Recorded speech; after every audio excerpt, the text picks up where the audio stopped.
ദൈവത്തിന് മഹത്വമുണ്ടാകട്ടെ. ഒരിക്കൽ കൂടെ ഏവർക്കും ക്രിസ്തുവിൽ സ്നേഹവന്ദനത്തെ അറിയിക്കുന്നു.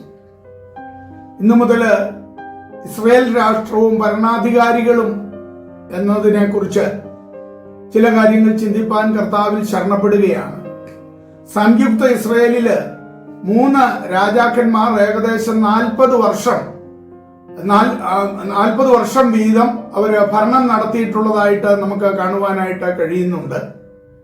BC 1050 ശൗലും 1050 മുതൽ 1010 വരെ ശൗലും, ദാവീദ് BC 1010 മുതൽ 970 വരെയുള്ള കാലഘട്ടത്തിലും, ശലോമോൻ BC 970 മുതൽ 930 വരെയുള്ളതായ കാലഘട്ടത്തിലും ഭരണം നടത്തിയിട്ടുള്ളതായിട്ടാണ് നമുക്ക് കാണുവാൻ കഴിയുന്നത്. ഇവരുടെ ഭരണകാലമായ മൊത്തം 120 വർഷം ഇസ്രായേൽ ഏകരാഷ്ട്രമായിരുന്നു എന്ന് 1ഉം 2ഉം ദിനവൃത്താന്ത പുസ്തകങ്ങളും 1 രാജാക്കന്മാരുടെ പുസ്തകവും പഠിക്കുമ്പോൾ നമുക്ക് കാണുവാനായിട്ട് സാധിക്കും. ഇവരുടെ ഭരണകാലം ഇസ്രായേലിൽ സുവർണ കാലം എന്ന് പൊതുവെ അറിയപ്പെടുന്നുണ്ട്.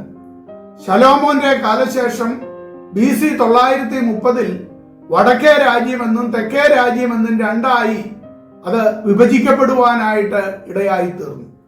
വടക്കേ രാജ്യം അഥവാ ഇസ്രായേൽ 10 ഗോത്രങ്ങൾ അടങ്ങിയതാണ്. അവിടെ ഏതാണ്ട് 19 ഭരണാധികാരികള് ഭരണം നടത്തുവാനായിട്ട് ഇടയായിട്ടുണ്ട്. അതേപോലെ തെക്കേ രാജ്യം, അതിനെ യഹൂദ എന്ന് അറിയപ്പെടുന്നു. അത് 2 ഗോത്രങ്ങൾ അടങ്ങിയതാണ്. അവിടെ ഏതാണ്ട് 20 രാജാക്കന്മാർ ഭരണം നടത്തിയിട്ടുള്ളതായിട്ടും നമുക്ക് മനസ്സിലാക്കാവുന്നതാണ്. അങ്ങനെ ആകെ 39 ഭരണാധികാരികളെ അവിടെ നമുക്ക് കാണാൻ സാധിക്കുന്നുണ്ട്. അത് നമുക്ക് തുടർമാനമായിട്ട് അടുത്ത ദിവസങ്ങളിൽ ചിന്തിക്കാം. എന്നാൽ ഇവരിൽ ഭൂരിഭാഗം പേരും അവര് ദൈവത്തിന് പ്രസാദകരമായിട്ടല്ല ഭരിച്ചിരുന്നത് എന്നതാണ് കാണുവാനായിട്ട് കഴിയുന്നത്. എന്നാൽ യഹൂദ രാജാവായിരുന്ന ഹിസ്കിയാവ് താന് യഹൂദയില് ഏതാണ്ട് 29 വർഷം ഭരണം നടത്തുവാനായിട്ട് ഇടയായിത്തീർന്നു. അത് വളരെ ആ യഹൂദയുടെ ചരിത്രത്തിന് തന്നെ വലിയ മാറ്റം സംഭവിക്കാനായിട്ട് ഇടയായിട്ടുണ്ട്.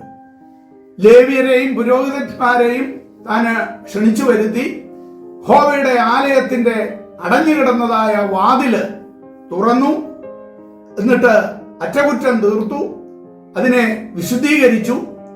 യാഗപീഠത്തിന്മേല് പാപയാഗവും ഹോമയാഗവും ഹനനയാഗവും സ്തോത്രയാഗങ്ങളും ഒക്കെ അർപ്പിക്കുവാനായിട്ട് ഇടയായി തീർന്നു.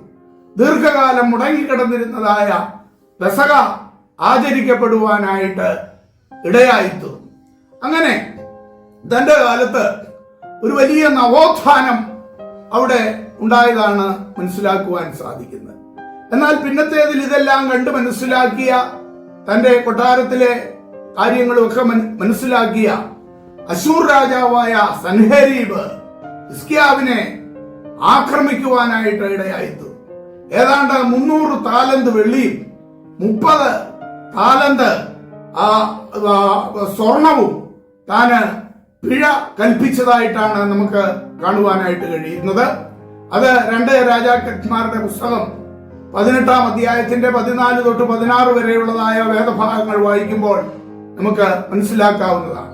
ഈ ഭാരിച്ച കഫം കൊടുക്കുന്നതിന് യഹോവയുടെ ആലയത്തിലും രാജധാനിയിലും ഭണ്ഡാരത്തിലും ഉണ്ടായിരുന്ന വെള്ളിയൊക്കെയും താന് കൊടുക്കുവാനായിട്ട് ഇടയായിത്തു.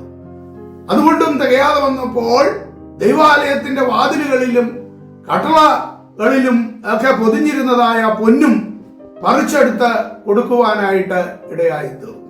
ഹിസ്കിയാവ് യഹോവയുടെ മുമ്പില് പിന്നത്തേതില് താൻ വീണ് അപേക്ഷിക്കുവാനായിട്ട് ഇടയായി. രാത്രി യഹോവയുടെ ദൂതൻ പുറപ്പെട്ട് അശൂർ പാളയത്തിൽ ഏതാണ്ട് 1,85,000 പേരെ സംഹരിച്ചു കളയുവാനായിട്ട് ഇടയാകുകയും അങ്ങനെ സൻഹെരീബ് മടങ്ങിപ്പോകുവാനായിട്ടും ഇടയായ ചരിത്രമാണ് നമുക്ക് മനസ്സിലാക്കുവാനായിട്ട് കഴിയുന്നത്. പിന്നീട് ഈ സൻഹെരീബിനെ അവന്റെ പുത്രന്മാർ തന്നെ കൊന്നുകളയുവാനായിട്ടും ഇടയായിത്തു. ഹിസ്കിയാവിന് പിന്നത്തേതില് മരണകരമായ രോഗം പിടിച്ചു. താൻ വീണ്ടും ദൈവസന്നിധിയിൽ വീണ് കിടന്ന് നിലവിളിച്ച് കരഞ്ഞപ്പോൾ തന്റെ ആയുസ്സിനോടുകൂടെ 15 സംവത്സരം കൂടെ നീട്ടിക്കൊടുക്കുന്നതായ അനുഭവങ്ങളും നമുക്ക് കാണാവുന്നതാണ്. ഈ ചരിത്രങ്ങളൊക്കെയും 2 രാജാക്കന്മാരുടെ പുസ്തകം 18-ാം അധ്യായം തൊട്ട് 20 വരെയും 2 ദിനവൃത്താന്തങ്ങളുടെ പുസ്തകം 29 തൊട്ട് 32 വരെയും യെശയ്യാവിന്റെ പ്രവചനം 36 മുതൽ 39 വരെയുമുള്ള അധ്യായങ്ങൾ പഠിക്കുമ്പോൾ നമുക്ക് അതിന്റെ വിശദ വിവരങ്ങൾ മനസ്സിലാക്കുവാനായിട്ട് സാധിക്കും. ഇവിടെ നാം മനസ്സിലാക്കേണ്ടതായ കാര്യം, ഒരു രാഷ്ട്രം അത് ശരിയായി പോകണമെങ്കിൽ ഭരണാധികാരികൾ ദൈവത്തെ ഭയപ്പെട്ട് ഭരണം നടത്തുന്നവരായിരിക്കണം എന്നുള്ളത് ദൈവവചന ചരിത്രം പഠിക്കുമ്പോൾ നമുക്ക് കാണാവുന്നതാണ്. നമുക്ക് ഹിസ്കിയാവിനെ കുറിച്ച് നമ്മൾ ചിന്തിക്കുമ്പോൾ താൻ യഹൂദയില് 13-ാമത്തെ രാജാവായിരുന്നു. നമ്മുടെ കേരളത്തിൽ ഒരു മന്ത്രിസഭ കഴിഞ്ഞ ദിവസം സത്യപ്രതിജ്ഞ ചെയ്തല്ലോ. അതിന്റെ മുഖ്യമന്ത്രിയും 13-ാമത്തെ മുഖ്യമന്ത്രിയാണ് എന്നതും ഒരു പ്രത്യേകത നമുക്ക് കാണുവാനായിട്ട് സാധിക്കുന്നുണ്ട്. എന്നാൽ നാം മനസ്സിലാക്കേണ്ടത് കാലസംഖ്യയ്ക്കോ അല്ലെങ്കിൽ മറ്റൊന്നിനുമല്ല ഇവിടെ പ്രാധാന്യം. ആര് ദൈവത്തെ ഭയപ്പെട്ട് എങ്ങനെ ദൈവം മുൻപാകെ അവർ നീതിയോടെ ഭരിക്കുമോ അവരോടുകൂടെ ദൈവത്തിന്റെ കരമുണ്ടായിരിക്കും എന്നുള്ളത് നമുക്ക് മനസ്സിലാക്കാവുന്നതാണ്. യുദ്ധങ്ങളോ പ്രതികൂലങ്ങളോ ഒക്കെ കടന്നു വരാം, ചിലപ്പോൾ കക്ഷിവൈരാഗ്യങ്ങൾ കടന്നു വരാം, ഒരു മന്ത്രിസഭയിൽ തന്നെ പലരും എതിരായി എന്ന് വരാം. എന്നാൽ ദൈവഹിതപ്രകാരം ഭരണം നടത്തുന്ന ഒരു നേതാവിനെ, അത് ആത്മീയത്തിലായിരുന്നാലും ലോകത്തിലായിരുന്നാലും ആർക്കും പരാജയപ്പെടുത്തുവാനായിട്ട് സാധ്യമല്ല. പക്ഷെങ്കിൽ അവർ ദൈവഭയമുള്ളവരായിരിക്കണം, ദൈവവചനമനുസരിച്ച് ജീവിക്കുന്നവരായിരിക്കണം. ഇവിടെ കണ്ടതുപോലെ ചില ശുദ്ധീകരണ പ്രക്രിയകള് നടത്തുന്നവരായിരിക്കണം. അങ്ങനെയെങ്കിൽ ദൈവത്തിന്റെ കരം അവരോട് കൂടെ ഇരിക്കും എന്നത് ദൈവവചനം ആദിയോടന്തം പരിശോധിച്ചാൽ നമുക്ക് മനസ്സിലാക്കാവുന്നതായ യാഥാർത്ഥ്യമാണ്.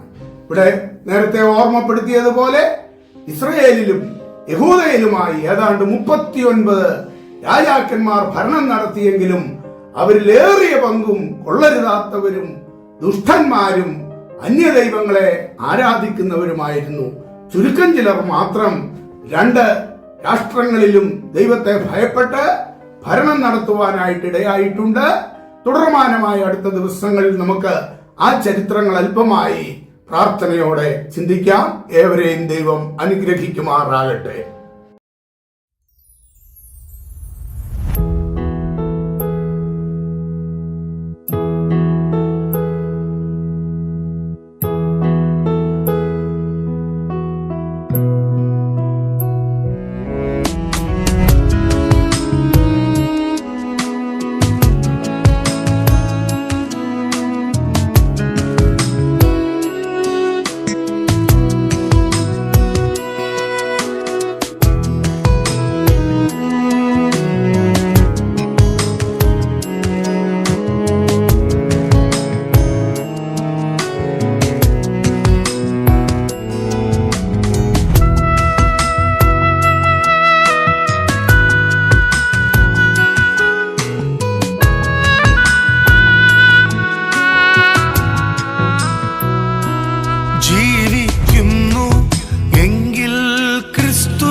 നല്ല ദാസനായി ഞാൻ തീർന്നതിനാൽ എൻ മരണം എനിക്കതു ലാഭം.